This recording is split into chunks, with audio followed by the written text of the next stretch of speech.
Summer holidays வந்தாச்சு, நம்ம GT Holidays வந்தாச்சு. GT Holidays, South India's #1 travel brand. மார்க்கெட்லயே கம்மி சேதாரத்துல இன்னும் 1% தள்ளுபடி கொடுப்போம். ஓகே, வைரநக கேரட்டுக்கு 5000 தள்ளுபடி கொடுப்போம். தள்ளுபடி திருவிழா நாமக்கல்ல திருச்செங்கோடு மெயின் ரோட் எர்ணாபுரத்துல இருக்கிற ஸ்பைரோ பிரைம் பப்ளிக் ஸ்கூல்ல +2 போர்டு எக்ஸாம்ஸோட சேர்த்து நீட் அண்ட் JEE கோச்சிங்கும் கொடுத்துட்டு இருக்காங்க. வணக்கம் சார். வணக்கம் பிருத்திவி. சமீபத்துல இப்ப பொதுக்குழு தாவேகா பொதுக்குழுல பேசின விசிகாவின் முன்னாள் நிர்வாகி இப்ப தாவேகால முக்கிய பொறுப்புல இருக்கக்கூடிய ஆதவ் அர்ஜுனா சில கருத்துக்களை சொல்றாரு. அதுல பல விஷயங்கள்ல விசிகாவை கடுமையா தாக்குறாரு.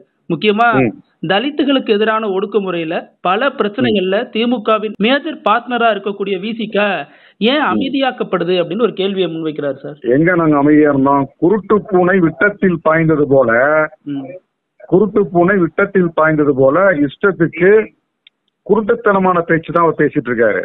அப்படி விடுதலை சிறுத்தையுடைய வரலாறே சாதி ஒடுக்குமுறைக்கு எதிராக களமாடுறதுதான். எந்த இடத்திலும் நாங்க எங்களுடைய போராட்ட களத்துல தலைவர் எழுச்சி தமிழர் அவர்கள் பின்வாங்கி நின்றதில்ல.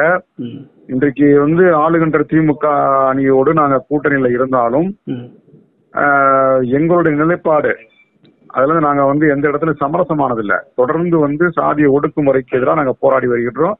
சாதிய ஒடுக்குமுறையிலிருந்து இந்த மக்களை மீட்டெடுத்து அரசியல் அதிகாரத்தை பெற்றுத் தருவதற்காக தான் விடுதலை சிறுத்தைகள் என்கின்ற அந்த பேர் இயக்கத்தை நாங்க நடத்திட்டு இருக்கோம். அப்படி இருக்கும்போது நாங்க வேங்க வயலுக்கு போல அங்க போல இங்க போலன்னு சொல்லி ஒரு அவதூற பரப்பிட்டு இருக்காரு. வேங்க வயலுக்கு போய் அதே வீடுகள்ல பாதிக்கப்பட்ட அந்த மக்களுடைய வீடுகள்ல அங்க அவங்க தண்ணீர் ஊற்றி சமைத்த அந்த உணவை உட்கார்ந்து சாப்பிட்டு அங்க மருத்துவ பரிசோதனைக்காக ஒரு மருத்துவ முகாமை நடத்தி அங்கேயே ஊடகவியலாளர்கள்ட்ட பேட்டி கொடுத்தாரு. அது போல ஆர்ப்பாட்டம் சென்னையில் நடத்தப்பட்டது, புதுக்கோட்டையில் நடத்தப்பட்டது, தமிழ்நாடு முழு நடத்தப்பட்டது. இன்று வரை நாங்க அந்த வேங்க வயலுக்கு உறுதியா நிக்கிறோம். அந்த குற்றம் சாட்டப்பட்ட 3 இளைஞர்கள் கூட நிரபராதிகள். இந்த விசாரணை என்பது ஒரு சார்பா இருக்குது. உண்மையான குற்றவாளிகளை கண்டுபிடிக்கணும். அப்படிதான் எங்களுடைய நிலைப்பாடு. நீதிமன்றத்திற்கு அந்த வழக்கு இப்ப ஒப்படைச்சிருக்காங்க. அங்கேயும் நாங்க இந்த அரசின் நிலைப்பாட்டுக்கு எதிராக நாங்க வேங்க வயல் விஷயத்துல நாங்க அதான் பேசுவோம். நாங்க காவல்துறை என்ன ஒரு பொய்யான அறிக்கை கொடுத்திருக்கோம், அந்த அறிக்கைக்கு எதிராக நாங்க நீதிமன்றத்துல நாங்க வாதாட தான் போறோம். அதுல இதெல்லாம் தெரியும். ஆதவ அர்ஜுனாவுக்கு நல்லாவே தெரியும். வேங்க வயலுக்கு நாங்க போனது, அங்க எங்களுடைய பங்களிப்பை அந்த மக்களுக்கு ஆதரவா செலுத்தியது போராட்ட காலத்துல நல்லாவே தெரியும். ஆனா வீம்புக்கு ஏன் அப்படி செய்யறாரு அப்படின்னா, இந்த மக்கள்கிட்ட எழுச்சி தமிழர் நம்பி இருக்கக்கூடிய இந்த மக்கள்கிட்ட ஒரு குழப்பத்தை உண்டு பண்ணி அவர்கள் மத்தியில விஜய்க்கு ஒரு நல்ல பெயரை உருவாக்கணும். அப்படிதான் அவருடைய எண்ணம். இல்ல, அவர் ஆசிரியருங்கிறாரு, நான் திருமாவளவனை மதிக்கிறேன் அப்படின்லாம் சொல்றாரு. அவருடைய பயணம் எல்லாமே ஒரு நாடகங்க. இது எல்லாமே ஒரு நாடகம். விஜய் வேங்க வயலுக்கு போவாருன்னு இப்ப எவ்வளவு இருக்கும். இப்ப வேங்க வயலுக்கு அவங்க ஒரு கருவியை கையில் எடுக்கிறாங்க அப்படின்னா, ஒரு பக்கம் அரசுக்கு நெருக்கடி கொடுக்கணும், அது ரைட்டு, சரி. இன்னொரு பக்கம் இந்த மக்கள் மத்தியில எந்த மக்கள் யாரை நம்பி இருக்கின்றார்களோ, எழுச்சி தமிழர் நம்பி இருக்கின்றார்களோ அந்த மக்கள் மத்தியில ஒரு குழப்பத்தை உண்டு பண்ணி வேங்க வயலுக்கு தலைவர் எழுச்சி தமிழர் போகல, இந்த விஜய் போறாரு அப்படின்ற அந்த மக்கள் மத்தியில விஜயை கொண்டு போய் விதைக்கிறதுக்கான முயற்சியா தான் நாங்க பாக்குறோம். ஆனால் அது எடுபடாது. இது இரும்பு கோட்டை.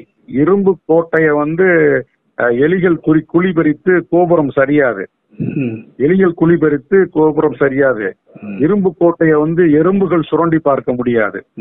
இரும்பு கோட்டையை எறும்புகள் சுரண்டி பார்க்க முடியாது. விசிகா ரொம்ப உறுதியா நிற்குது களத்துல.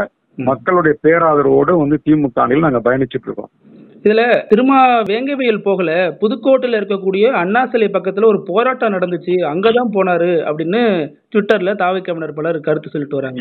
வேங்கவயல்ல தானங்க உட்கார்ந்து சாப்பிடுறாரு. அவரு அந்த சாப்பிடுற உணவு எங்க உட்காந்து சாப்பிடுறாரு? வேங்கவயல்ல தான் ஊடகவியலாளர்களை சந்திக்கிறாரு. இப்ப இதுல இருந்து தெரியுதா அவங்க எவ்வளவு வன்மத்தோட ஒரு அரசியல் பயணத்தை தொடங்கியிருக்காங்க அப்படின்ட்டு. இன்றைக்கு அவர் வேங்கவயல் போனது உலகம் அறியும், உலகமே அறியும். சமூக வலைதளங்கள்ல வந்தது, ஊடகத்துல வந்தது, உலகமே அறியும், எல்லாருக்குமே தெரியும். தெரிஞ்சிருந்து ஒரு உண்மையை மறைத்து ஒரு பொய்யை அவங்க சொல்றாங்க அப்படின்னா ஒரு வன்மத்தின் மூலமாக வன்மத்தை விதைத்து அதிலிருந்து ஒரு அரசியல் அறுவடைக்காக அவங்க தயாராகிறாங்கன்னு அது அர்த்தம். திமுகவோட அழுத்தம் தான் காரணம்னு திமுகவை தானே அவர் குற்றச்சாட்டுறாரு. இதுக்கு திமுக எங்களை எந்த இடத்துலயும் தடுக்கல. அவங்களுக்கு தாவேக்காக்கு திமுக மேல வெறுப்பு இருக்கலாம், அது வேற. திமுக எங்களை எந்த இடத்துலயும் அங்க அந்த வேங்க வயல் போகாதீங்க, ஆர்ப்பாட்டத்தை தடுக்கவே அந்த அளவுக்கு தடுக்கணும்ன்ற எண்ணம் அவங்களுக்கு கிடையாது. தடுக்கிற அளவுக்கு அவங்க கீழ்த்தரமான அரசியலும் பண்ணல. திமுகவுக்கு வந்து ஒரு பாரம்பரியம் இருக்குது. அவங்க வந்து தொன்று தொட்டு நிறைய பிரச்சனைகளை பார்த்து வளர்ந்த கட்சி தான் திமுக. அவங்க வந்து எங்களையும் தடுக்க போறாங்க? தடுக்க வேண்டிய அவசியம் என்ன இருக்கு? விடுதலை சிறுத்தைகள் வந்து யாருக்கான கட்சி அப்படின்றது திமுக நல்லா தெரியும். அதனால எங்களுடைய பங்களிப்புக்காக நாங்க எந்த களத்தில் நிக்கிறோமோ அந்த களத்துல இருந்து அவங்க வந்து அதை எதிராக பார்க்க மாட்டாங்க. அதில் அவர் சொல்றாரு, விசிக கடந்த 40 வருஷமா என்னென்ன விஷயங்களுக்கு குரல் கொடுத்தாங்களோ அதுக்கு இப்ப நான் குரல் கொடுக்கறோம் நாங்க அப்படிங்கிறாரு. யாரு? ஆதவர்ஜுனா. கடந்த 40 வருஷமா விசிக எதுக்கு குரல் கொடுத்தார்களோ அதுக்கு நாங்க குரல் கொடுக்கறோம் நீங்க சொல்றேன்னா, நாங்க தான் குரல் கொடுத்துட்டு இருக்கும்போது அப்ப நீ ஏன் குரல் கொடுக்கற? அப்போ உனக்கு என்ன வேலை இருக்கு? இப்போ உங்க குரல் அப்போ உனக்கு என்ன வேலை இருக்கு? நாங்க தான் குரல் கொடுக்கறோம், நீ ஒத்துக்கிட்ட. 40 வருஷமா விசிக வந்து குரல் கொடுத்துட்டு இருக்கு, நீ ஒத்துக்கிட்ட பிறகு உனக்கு என்ன வேலை இருக்கு? நாங்க தான் குரல் கொடுத்துட்டு இருக்கேன், எத்தனை வேடிக்கை பாரு. இப்ப நீங்க குரல் கொடுக்கல, இந்த புல்லட்ல போன விஷயங்கள்ல கைய வெட்டினாங்க, இந்த மாதிரி பல என்ன புல்லட்ல போனதுக்கு என்ன செய்யணும்? புல்லட்ல போய் கையை வெட்டினா என்ன பண்ணணும்? அதுக்கு எதிராக குரல் கொடுக்கல, என்ன பண்ணணும்? போராடல, யார் போடல? மதுரையில நடத்தப்பட்ட புல்லட் அணிவகுப்புல நான் உட்பட எங்க கட்சியோட சட்டமன்ற உறுப்பினர், கட்சியோட பொதுச் செயலாளர் சிந்தனை செல்வன் உட்பட அவரு வந்து கலந்துக்கிட்டாரு. மதுரையிலுக்கு முன்னணி பொறுப்பாளர்லாம் பேரணியில் நாங்க கலந்துக்கிட்டோம். மதுரையில் கூட முன்னணி பொறுப்பாளர்கள் ஒரு ஆயிரக்கணக்கான தோழர்களும் திரண்டு வந்தாங்க. அந்த பேரணியை வந்து தொடங்கி வச்சது எங்க கட்சியோட பொதுச் செயலாளர் சிந்தனை செல்வன் அவர்கள். நாங்க கூட அதுல நீங்க அந்த புகைப்படத்தை பார்த்தா தெரியும். சும்மா வந்து ஏதாவது வாய்க்கு வந்த அரசியல வந்து அவர் பேசக்கூடாது. அவரு திருமாவினுடைய உழைப்பை நான் இழிவுபடுத்தல, அதே நேரம் திமுக அரவணைச்சு ஆளை காலி பண்ணிடும், மதிமுகவுக்கு என்ன நடந்துச்சோ அது நாளைக்கு. ஏங்க, கேரவன் அரசியலுக்கு மேக்கப் போடுற வேலையை வந்து ஆதவர்ஜுனா செய்யறாரு.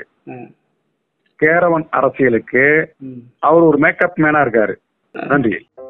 நக்கீரன் டிவிக்கு சப்ஸ்கிரைப் செய்யுங்கள். உங்கள் ஆதரவே எங்கள் பலம். ஆசிரியர்களுக்கு நண்பனாகவும் மாணவர்களுக்கு ஆசானாகவும் திகழும் தேர்வு வழிகாட்டி. ஒவ்வொரு பாடத்திற்கும் அனுபவமிக்க ஆசிரியர்களின் துல்லியமான தெளிவான விடைகள். CNC இருக்கு, தேர்வு பயம் எதற்கு? இது தீரன் பப்ளிஷிங் ஹவுஸ் விற்பனை வெளியீடு.